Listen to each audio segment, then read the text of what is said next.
Social Studies follows a group of friends through high school.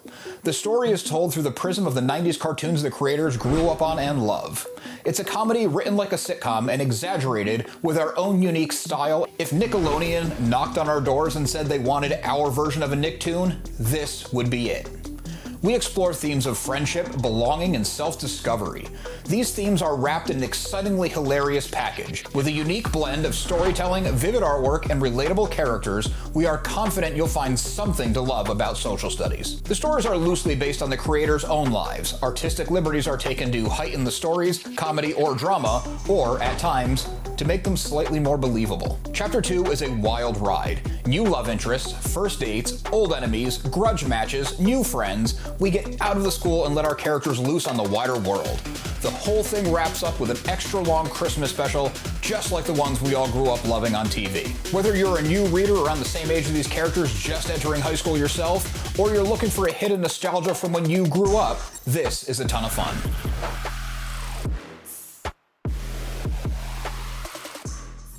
Hey everyone, Adam here, So Wizard Podcast. I'm sitting down with Laurie from Path of the Pale Rider to talk about your latest Kickstarter for your indie comic. Yes. So first off, how you doing? I'm good. It's cold and rainy here in North Texas, and it's fitting for the last day of February because February is always our worst month. But that's all right. I got my nice Big James hoodie, and I'm in my house podcasting, so I'm great. I'm having a good time. What is Texas cold? What is Texas cold? I mean, it can get pretty cold here. A couple of years ago, it was like -40. We lost our power for 5 days. Thing, yeah. That's not the norm. No, it's not. But this winter has been very mild. I think we had like 3 days of cold weather. And I mean, it was 25. It was cold. Okay. That's just legit cold, yeah. But we don't get snow. Like when it snows, it's like, my girls are like, yeah, it's snowing. Let's go play in the snow. And I was like, it's going to melt. And it does. Yeah. So, but I much prefer that. I'm actually a native Michigander. And so you've had your share. Oh, yeah. When you have like several names for snow, that's how you know like you're in it, right? I'd rather take the 1 month of maybe cold versus the 8 months of cold misery slush. Bitter, hurt your face to be outside cold. Yes. Oh, Lord. It's terrible. Pass. Well, I guess we should get on to comics instead of the weather. Sure. I know I asked. Yeah. What first drew you to comics? It's funny. I didn't start reading comics until I was a young adult, like college age. So I was reading, the first thing I ever read that interested me was The Watchmen. Okay. I wasn't really gateway book. Yeah, I wasn't really into the superhero thing. I like the complicated characters, the ones that are dark and have a hidden, agenda and stuff like that. So it's like, I read that. We used to read, my husband used to read DC.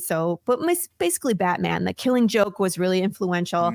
And then of course we found Image. So it was like Walking Dead, East of West, Saga, Invincible, a lot of Robert Kirkman, but a lot of Image, because they have some really great titles. Yeah. And that's what kind of drew me to reading comics. The way I got into comics is kind of a weird, I'll make a long story short. I'm a martial artist, been doing martial arts for a long time. 2017, I was managing a fight team. So we were choreographing short films. Basically, any production company that wanted us to come fall down or teach their people a certain stunt, a fighting style, we knew someone that could do that. So we would just pull from this giant pool of martial artists. I wrote a short film called Catfishing, which was very heavy martial arts. And then the production company asked me to write webisodes for them, which I wrote a short series called The Agency, which again is very martial arts heavy, but it was like espionage and traitors and spy versus spy. So that was kind of like my first taste of writing like sequential story, right? And then I had the idea for Path of the Pale Rider back in 2018, and I started writing that as a full-length movie under the title Dead West. But we decided we didn't want to turn it into, I was being told to pitch it to Netflix, and I'm a big chicken. I didn't know how to do it. Even after researching it, it's pretty difficult.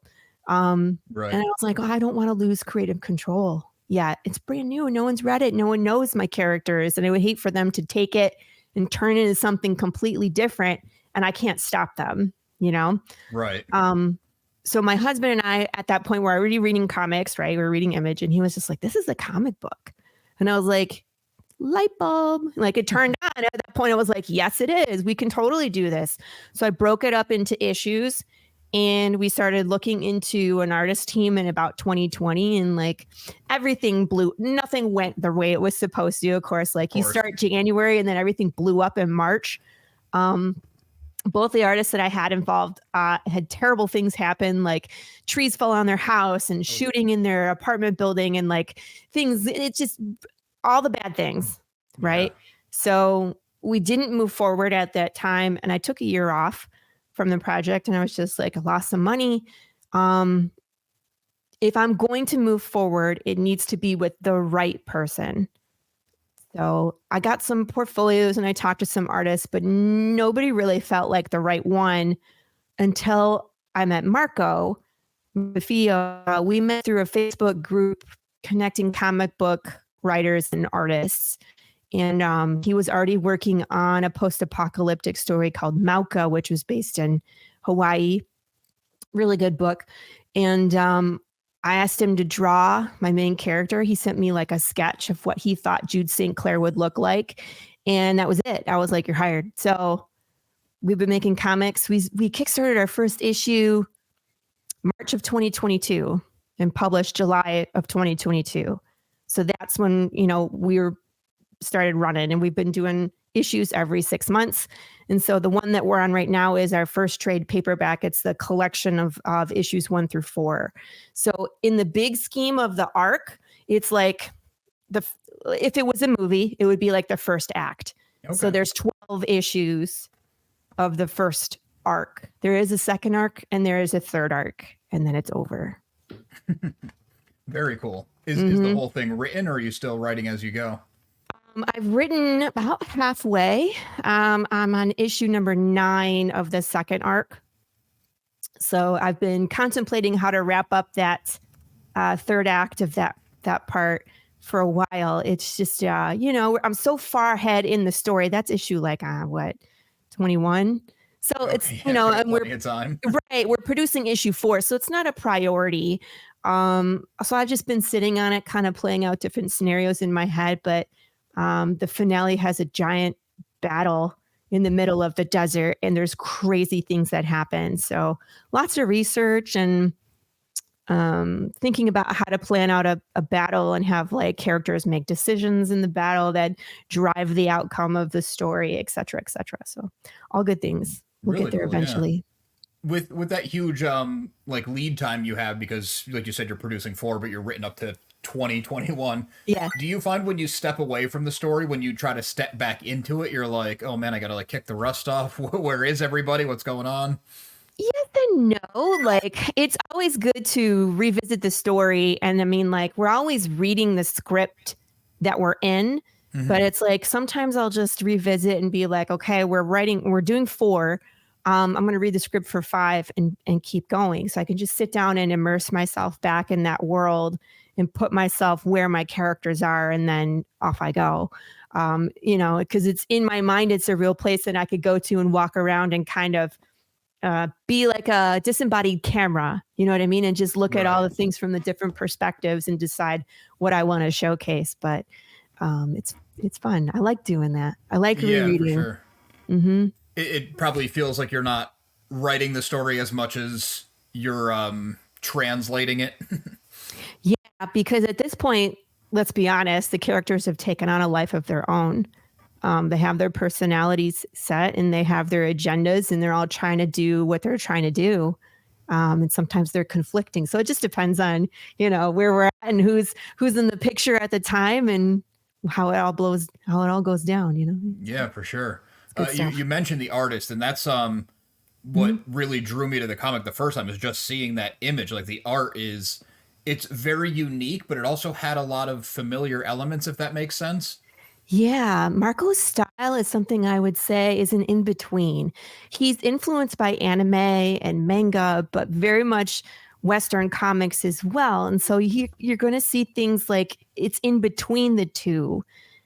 He has his really unique style, but Marco is so talented when it comes to relaying human emotion.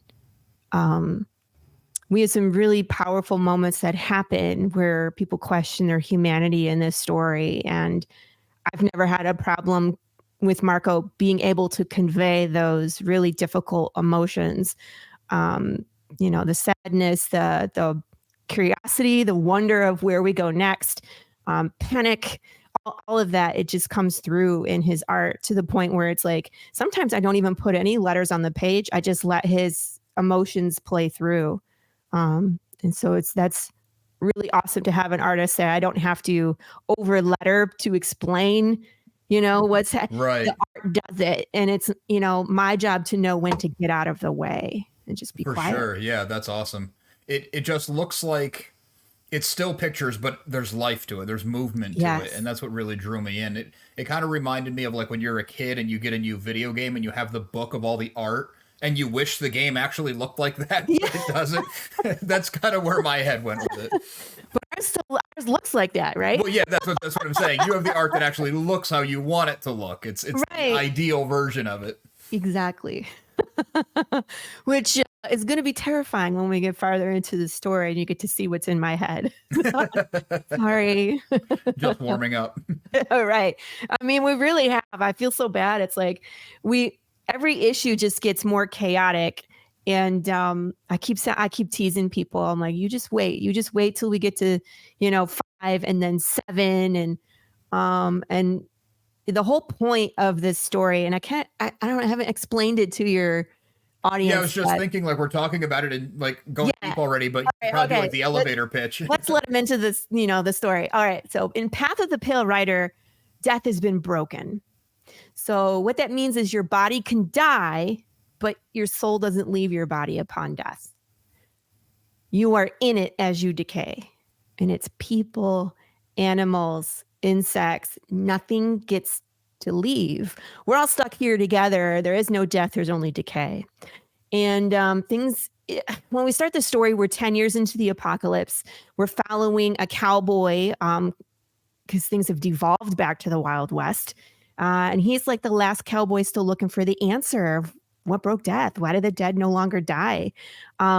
And so that's what kind of sets us apart for a few different reasons. One, we have zombies, but they're not flesh-eating, brain-craving people. It's you, it's me.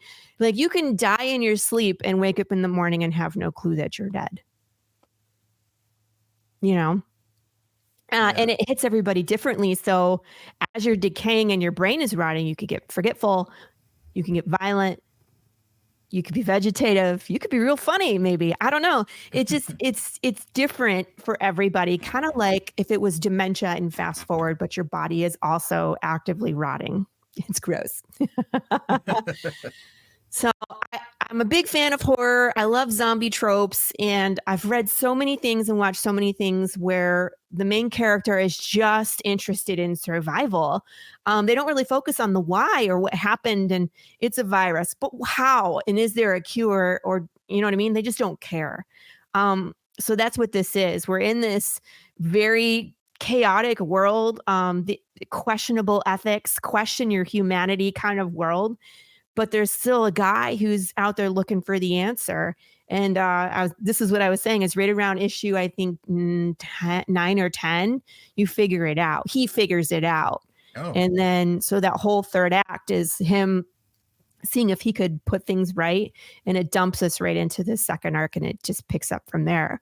So we get a pretty wild story. Things get wild. And as wild as the first 12 issues are, the second 12 issues are 100 times worse. That almost feels early. I mean, obviously I don't know your story. Yeah.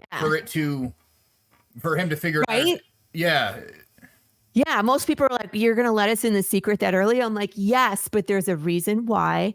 And of course that dumps us into what happens next. Yeah. It makes it so much more interesting. Because if you told me like, oh, and he figures it out, 3/4 of the way through the ultimate story, it's like, yeah, of course he does. And then there's right. We're on issue 24 and he finally figures it out. No, issue 9 or 10, I believe, is where he figures it out. So, but then it changes his trajectory, right? Because it became understand the world, see how devastating it is and how he can survive but still stay on his path. And once he gets the answer, where do we go from there? Because again, when we pick up issue 1, we're already 10 years into that apocalypse. So he's already spent considerable time researching all the conspiracy theories about what broke death. That's kind of a fun part about us too, is conspiracy theories are just all over the map, you know? Right.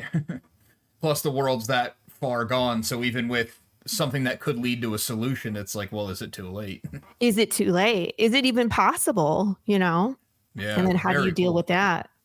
I'm also always impressed when I see someone who found a way to do zombies fresh again. Yeah, it's something different. Yeah, because I really like The Walking Dead. I hung with the show to the end. I know a lot of people dropped it, but I will admit anything beyond that was just like zombie fatigue. It's like enough with zombies. Yeah, I had a hard time watching after the Whispers, like when they took their break, when Alpha went on her little voyage and, you know, they kind of like set up the rules, like you don't cross the line. And I think my husband and I watched like the one where they got back. And her, like, no spoilers. Sorry, everybody, if you haven't seen it. It's been out for a while, right? I mean, the show's over now. So. Right. I mean, like, it's done, right? So Carol is standing there and Alpha's standing there and they kind of stare each other down. And I was just like, all right, now I'm at, you know. Yeah. I already know what happens because I've read the comics, but I was just like, okay. I'm so tired, you know, of this drama, this ongoing drama. I was just like, I totally get it. Definitely they kept it going because of the success. I totally get it. Yeah. I was just saying, like, you found a way to do zombies, but not zombies. Exactly. And they're people. But if you've ever experienced dementia, it's terrifying. It's heartbreaking. Because it's people that you know and love that are going through this. So, and again, in the story, you'll see some of that. But then we start asking questions like, once you become undead, are you allowed to own property? Can you drive? Should you vote? You know what I mean? They start becoming very chaotic because, again, they're losing their memories. They're losing their humanity. And so then the government does what government does best. And they go in and they start imposing all these new laws. And they impose like technology. We have these things called a disc that our characters wear. That when you tap it, it's a visual and audio representation of the heartbeat, because now that's what determines whether you're alive or you're not, right? Because your brain is still working. Yeah. Brain dead doesn't work. Still could be mobile. So this technology, cool. Yeah. So they start making people wear. So again, it's like, it's very interesting because again, I wrote this in 2018, and when you read some of these issues, particularly issue number 3, we jump back in time and you get to see the beginning of when things start to fall apart. It will remind you of living through the pandemic. It was really scary when I wrote it. And then my sister read it and we started going through the pandemic. She would call me and just be like, please stop writing. I can't live through any more of your story. And I was like, yeah, if we keep going on the story, we're in big trouble. Right. But it's weird. It's weird. Like stuff that I've written into my story keeps coming out in current events. So I'm concerned for us.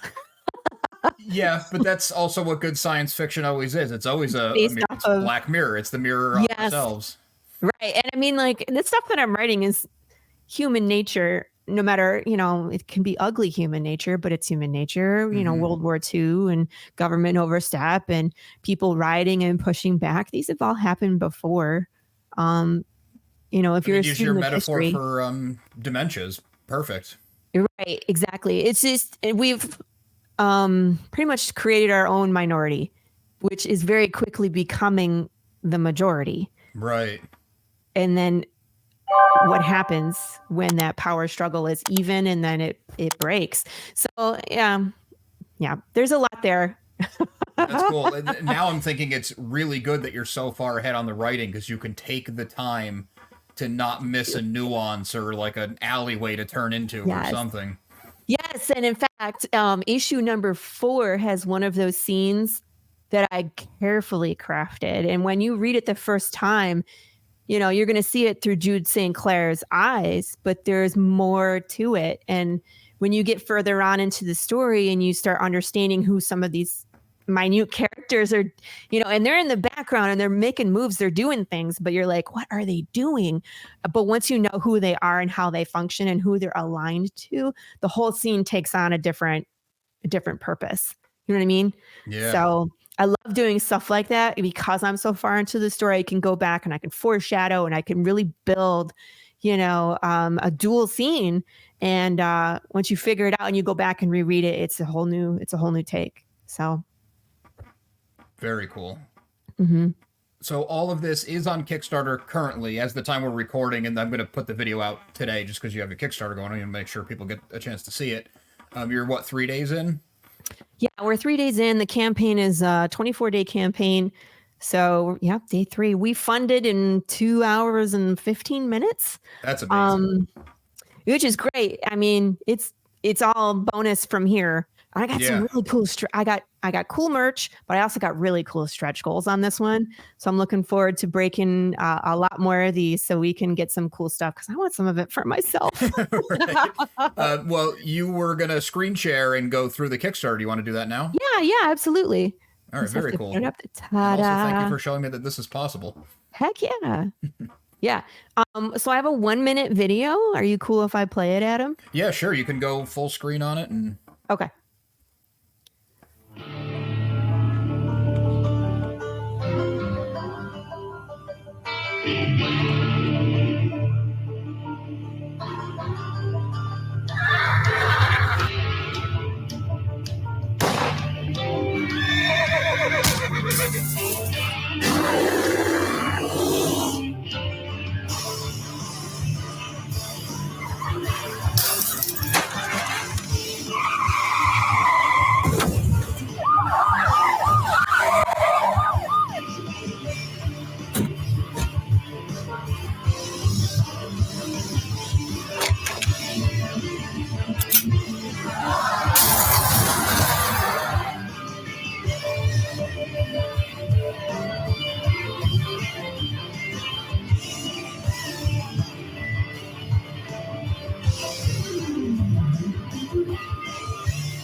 It looks like you've been making a lot of stuff for a while to get all that together. Yeah. How I want to say, we do lots of extracurriculars, which I'll get into. But there's the comic and there's riddles and then there's short films and then we have all sorts of crazy things that we do. And so that whole back section of the video was like, look at all this other stuff. Don't you want to know? Right. But it's so easy to get sucked into the story on this one. It's like you read issue 1 and you're just in it. So that's kind of what I wanted to show is like you'll get sucked in if you give us a try. So here she is. Here's the cover. I say he is because it's Jude St, but I love this cover. Marco DeFeo did the cover. So of course it's our main character, Jude St. In the background, that circle, that's that disc that has the heartbeat on it. So that green line is the heartbeat. It's the living line, which turns into the path that Jude is walking. So that's cool. Lots of cool symbology in that. And then, of course, Path of the Pale Rider with our non-official mascot, Big James, the undead bear in the letters, because like those 3 things, like Jude and Big James and the disc with the living line is kind of like us in a nutshell. It's Path kind of imagery. So if I would, when I have no time to explain Path, I would say we're Book of Eli, Spaghetti Western, The Walking Dead, and Cocaine Bear. And that usually gets some attention, but that's what we are. I'm not going to read anything, but I'm just going to kind of scroll through so people can see like interior art. One thing that's interesting about the trade is that we originally produced issue 1 in black and white because as an indie creator, first time you do a comic book, that's, just depends on what you can afford. So we went back for the trade paperback and our colorist, Matt Chambers, redid issue number 1 in color and I relettered it as well. So it's now all 4 issues in color. It's a cohesive book. but this is the first time you can see that in color, which is pretty cool. And if you guys haven't read the story, that it makes a difference, especially at the end. There's some pretty intense scenes, and the red, you don't have to imagine all the red, it's there for you. So issue number 2, Jude goes to the town of Santa Claus because it's funny, and he finds this guy he's been looking for who might have answers about how the apocalypse started. Here he is. That's Dwayne Fink, the lovable drunk who maybe knows something, but maybe not.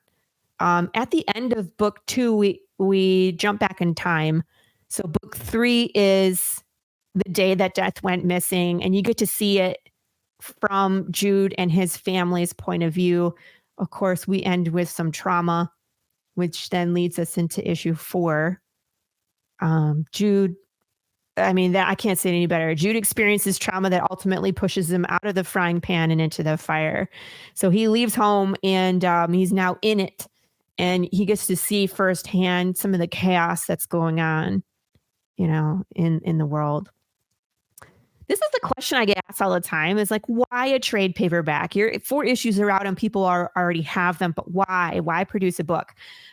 Well, again, for the reason that when I wrote this, it was a full-length movie, and I intended it to be read as one time, you know what I mean? Like, you sit down, you read the whole thing. So when you read issues 1 through 4 in one fell swoop, it makes much more sense than, waiting 6 months in between issues. So if people are just finding us now, this is a great way to get, into Path of the Pale Rider. This is how it's supposed to look. Again, we went back and we remastered issue 1. I also crammed in a ton of bonus material. So the issues themselves are like 24 to 28 pages, depending on the issue. But it's a good length. Thanks. Yeah. And then the trade paperback is 148 pages total. So I have extra journal entries from Jude St. Clair. If you're not familiar with our books, the first page before you get to art is a journal entry from Jude's journal, his journal full of conspiracy theories. And so he writes in the beginning of the book what's going on, and he'll date it. And if you actually look a little deeper about the dates, a lot of times it'll tell you what's going to happen in the issue. Oh, that's clever. That? Yeah. So you'll see what I mean. So there's journal entries. There's all of the variant covers. There's art in there. There's pieces of the script. And what else did I do? I put a map of the apocalypse per Jude St. Clair. It'd be like if he had a paper map and he was annotating like what towns are safe and who are they aligned with, or what cities have fallen to the dead, stuff like that. So really interesting. Yeah. So good stuff in there.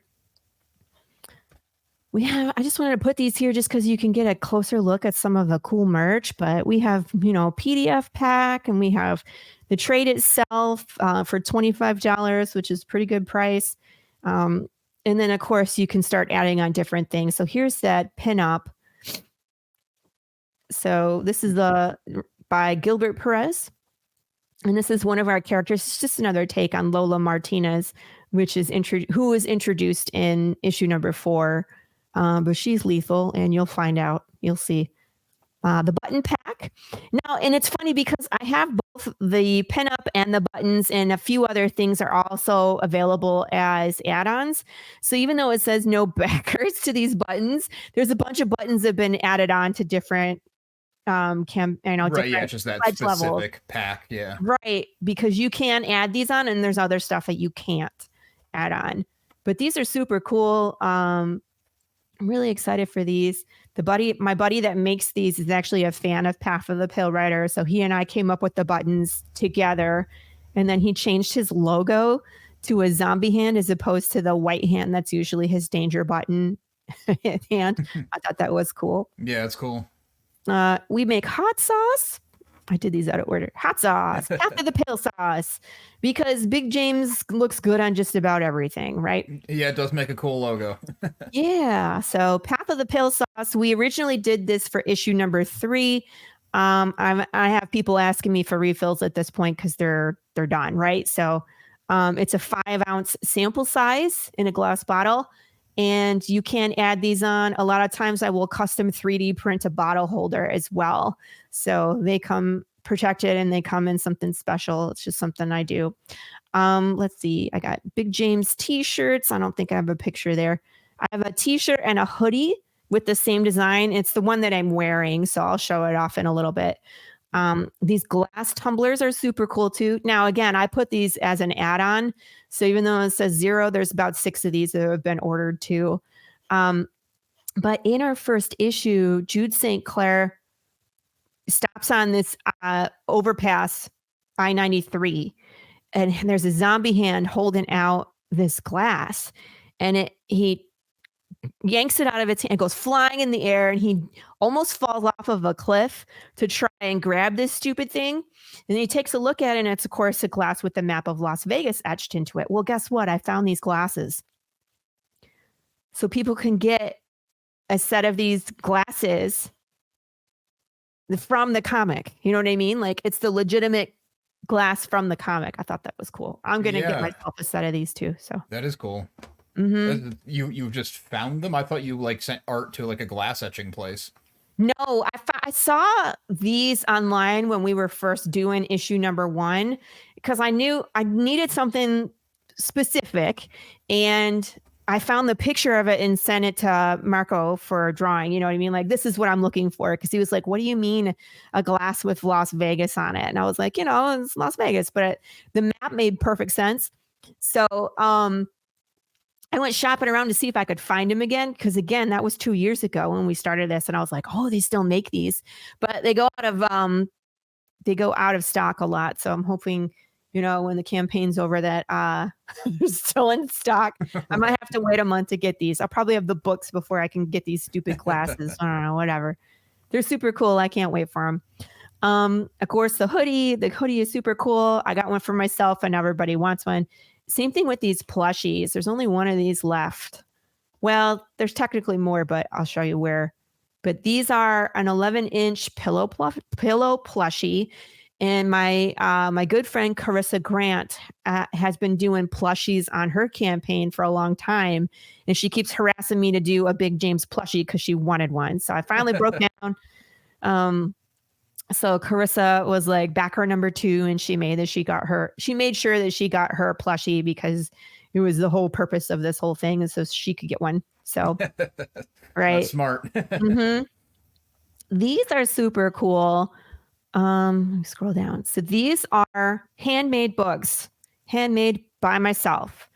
And I print the pages, I cut everything, I glue it all together, I stitch everything together, I cut the chipboard, cut the book cloth, I design the cover myself, print it myself, iron everything, glue it all together.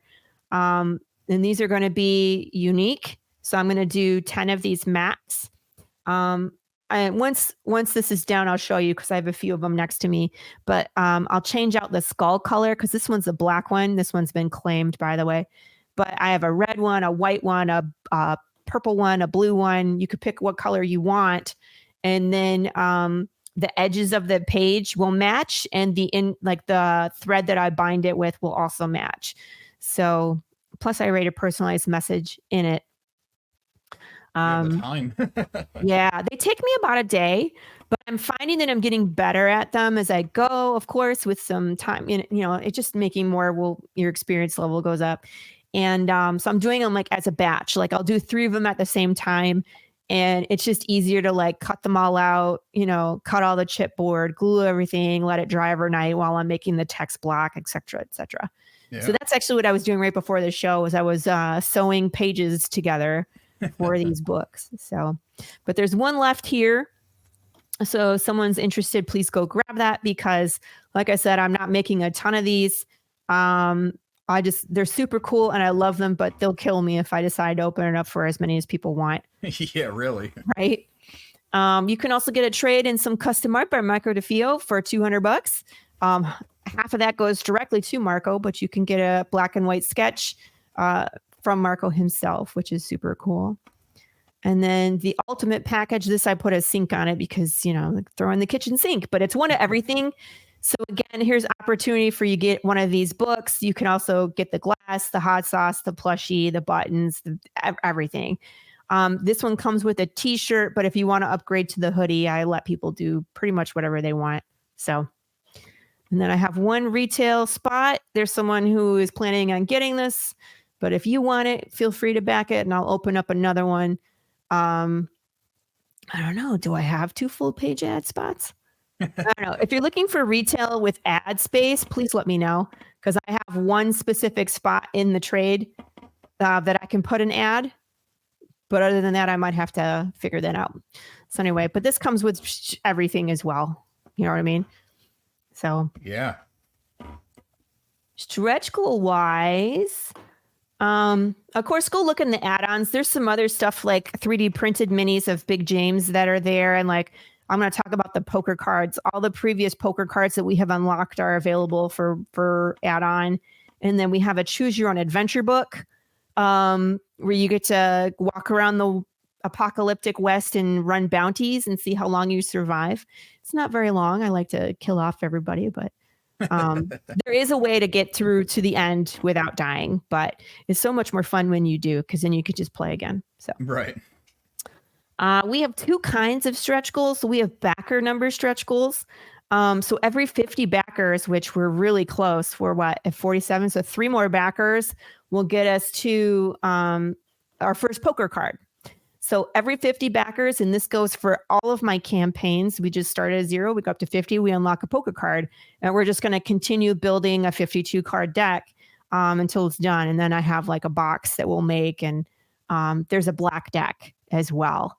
So we've unlocked 3. I came up with this idea in campaign number 3 after we were just about at 100. So we unlocked the King of Hearts at 100 backers on the 3rd campaign, and then we were at 140 backers on our last campaign. So we were 10 short from unlocking 3. I was like, oh, so close. Yeah. So we'll definitely unlock probably a couple of these. The first one's going to be a Joker card, which I'm super excited. So I want to show people that one. And so I'll just flip these over as we go and put them up to 200 backers. That would be great if we got that. But if we don't, no big deal. We'll just unlock more next campaign. Dollar amount stretch goals. We've unlocked this first one. It's an indie comics PDF bundle, and these are going to continue to grow. And I've done these a little differently than I normally do. Typically, I just put them all in one giant thing. So it'll be like 20 indie comic PDFs all at once, right? But I'm involved with these specific groups. So for example, ASAP Imagination is the one publishing my trade paperback. And they have this group called Any One World, where they publish independence, and there's a ton of good stuff in there. So what I figured I would do is, like, when we unlock this one, this is unlocking, there's actually 5. I need to upgrade this graphic, but there's another one included. But I list the links. So if people really like Baylor, they really like Bob, Non-Union Psychic, they can go back to the campaign and click on the link, and it takes you to anyoneworld.com. Okay. So when we unlock the $3,000 one, I'll also update this, and we'll unlock, like, there's a charter group. I have a Horror Friends comic, for, that group. And then I have another one from Inked Marketing. So there's 4 different stretch goals for indie PDFs that we're going to unlock, hopefully. Yeah, that's cool. 3,000, I have these 3D printed wooden disc keychains. I make these myself with my 3D printer. They're super cool. I have the wooden PLA filament, and they turn out really nice with this black hardware. So I'm excited to give those out. Oh, the Slice and Dice. Have you heard of this? Did I tell you about this? No. Okay. So usually this is around, I want to say $6,000 on our campaign. I poll the audience. I poll the backers, and they get to pick 2 things. One, they get to pick a name for the pumpkin or watermelon or fruit or whatever we pick to destroy. They get to name it. And they also get to pick a weapon. Because I'm a martial artist, I have a plethora of swords, knives, you name it. And they vote on how they want me to destroy this thing. And then I have a podcast on Tuesdays, and I go on my live stream and I destroy it. And we just laugh. I dress up as Pikachu for some reason that stuck. And It makes no sense, but we have a blast. I really want to light something on fire first and then destroy it. So that'll be coming. I found this really cool fireplace powder that will turn your flames like green and purple, and you know what I mean? Oh, that is cool. Yeah. Yeah. So I was like, we could light something on fire first and then smash it. So this is at 3,500. So that's definitely doable, you know? I have temporary tattoos. I have Path of the Pale Sauce samples I can send to everybody. And then I really want to do these enamel pins. I have a design, but I didn't put it up here. But it's Big James, of course. So ours are going to be way cooler than this bear. But we just have to get there. So right. Here's the riddles. So on the back cover of every issue, we have a riddle. And these take you to places in the real world. So when you solve these, you'll find online groups. Something will show up in your mailbox. You might find hidden YouTube videos that look like you've stumbled upon an anonymous video. You might, in this one, there's a phone number. And it's live. It's a live phone number. You can call it and interact with what's on the other side. So you know what I mean? Like, we're not just a comic book. There's additional things for you to play around and experience. So this is up to you if you solve these and you trigger things to happen. But we also have short films where we explore a little more of the world. So this is something I came up with in the beginning because this world is so big and there's so much going on. I can't always show you through the lens of Jude St. Clair. There might be things going on the other side of the country or the world that we want to show, but Jude just isn't there. So you don't get it in the comic. Right. That makes sense. Right. So like the second one is a video about all the conspiracy theories that people have. So this was fun because I dressed up as a reporter. My husband is the news anchorman. And I went around and I interviewed a bunch of fans from Path of the Pale Rider. And I asked them, what do you think broke death? And they all said whatever they wanted to say because nobody has any idea, what broke death yet. So it's really funny. If you want to watch all the way to the end, you can see me get run over by a car. There we go. All day asking people what they think. There's some truly wild accusations out there. And let me say, we really have no idea. So, we try to do some kind of stunts in here. Like I did some drone work in this one. This one's like a dinner party gone wrong. There's a trigger. There's a call to action is what happens. And then the undead start causing problems. There's some jump scares. This one was great because at the end, I asked the fans to send me a picture of themselves as a dead body. So there's a bunch of people in here that are fans that are just dead. Really funny. But again, at the very end, it's like, here's one of the guys that died.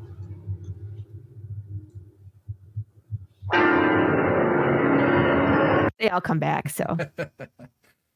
And I'm working on one right now. The fourth one, I have actors, so I don't have to do a lot of the heavy lifting acting and trying to film, which gets tiring. So that should be done hopefully by the end of this month. Oh, cool. But we're still filming. We have like 2 more scenes to film, and I got a ton of editing to do. But you can watch me do a slice and dice here, so you can see me smash the pumpkin. And then some of my welcome videos, I got a lot of shenanigans. Like there's me, and this is Ellie Brock, the reporter that got run over by the car. Okay. We really have no idea. Just to remind everybody where we started, right? And then she shows up. Yeah. People, animals, insects. So I tell you about Path, but she interrupts and she's in, her eyeball falls out at one point. Let me see here. Yeah, look. Yep. Oh.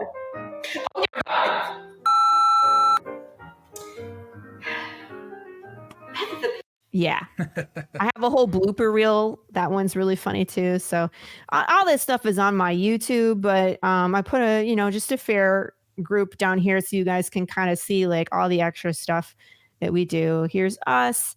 There's myself. There's Marco DeFio. Matt Chambers, our colorist. And of course, very important, Rachel Bullock, our editor. She keeps us in line. Funds for this project go towards 50% towards the print job, and everything else, merch, Kickstarter fees, credit card fees, and shipping. That's it.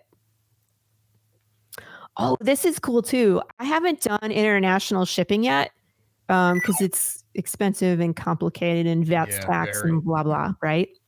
ASAP Imagination, Any One World, that group, they're the ones that are publishing this. They're printing it, and they're in the UK, and they will ship international.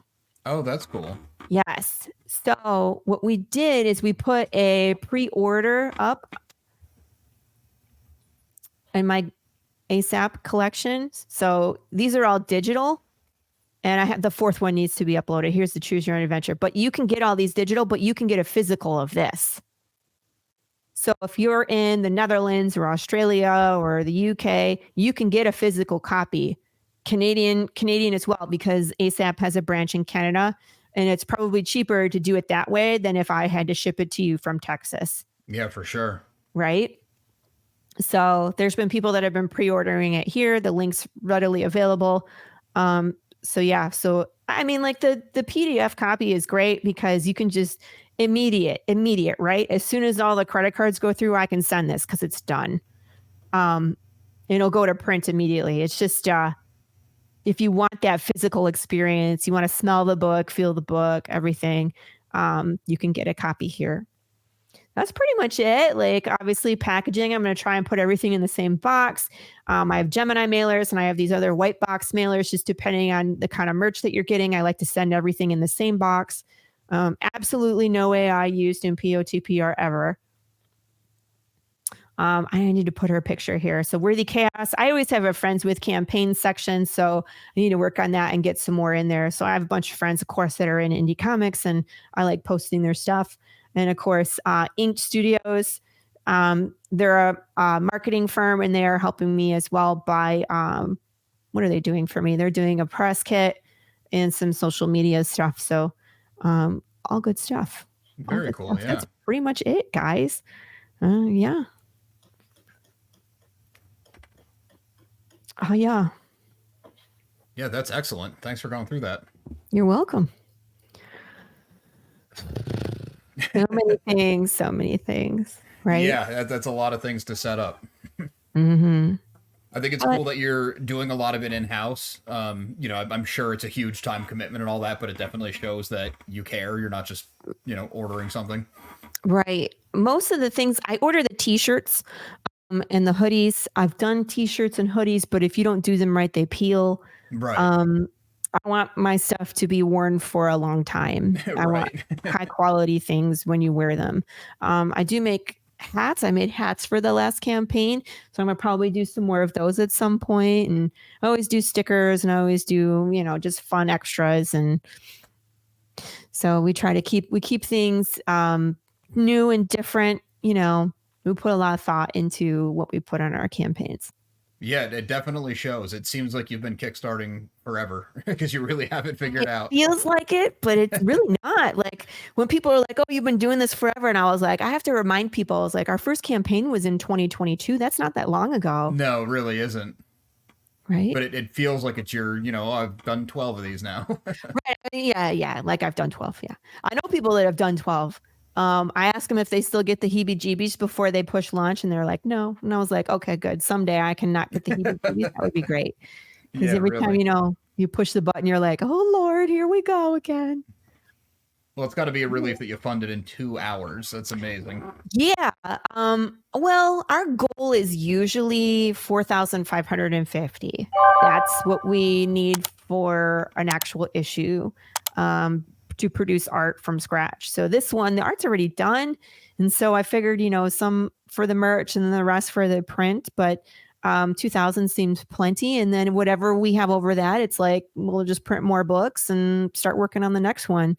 So issue 5 is not that far away. Could turn around, do it again. Yeah. No. Take a break. No, there's no breaks. There's no rest. No, we just want to make comics. Got to keep going. Yeah, we just want to make comics. We got lots more issues to do. Yes, you do. Well, 7 Laurie, is my favorite. So 7. I want to get to 7. Yeah. And then 9 is the big reveal, so. That is the big reveal, yes, but trust me, when you guys read 7, I don't even know how people are going to react. It's the craziest. It's the craziest issue. It's only 4 pages long in the script, but it's all action. There's like 3 lines of dialogue, and that's it.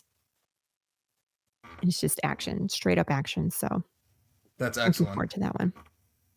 Well, Laurie, thank you for coming on. Usually I would say good luck with the Kickstarter, but it seems like you're already doing great. I mean, I guess you could always do better, so good luck with the Kickstarter. Yeah, we just want it to continue to grow because that helps us move forward with issue 5, issue 6, wherever we go. You know, the bigger the bonus, and then we can unlock some really cool stretch goals. And like I said, I want those tattoos. Really want those. Yeah, you got some fun stretch goals, and plus, like you said, just roll it into 5, roll it into 6, and just keep it going. That's what the plan is. It's like we're gonna turn around and start issue number 5 shortly. Is there anywhere else you want to send people other than the Kickstarter right now? So, if you want to do more research on us, you can always go to our website. Our website is kind of our hub, which will take you to all the other things. The videos are all on my YouTube, which is just at Laurie Calcaterra 360, I believe. But the website is www.pathofthepalerider.com.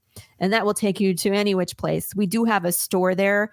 So if for whatever reason someone's watching a replay and we're not actively campaigning, you can get all of our things from that website as well. So good tip. You can find me on Tuesdays. I host a podcast called the Tuesday Morning Brew on the Madness Network. It's the comic related Madness Network. I also host a show on Wednesdays called Any One World Showcase. I'm all over the place. So if you encounter me on the internet, it's like, oh my God, she's everywhere. Very cool. Well, Laurie, thanks again. And I'm looking forward to doing this again in the future when you got more coming out. Absolutely. And thanks for having me on the show. I really appreciate it. Absolutely. Anytime.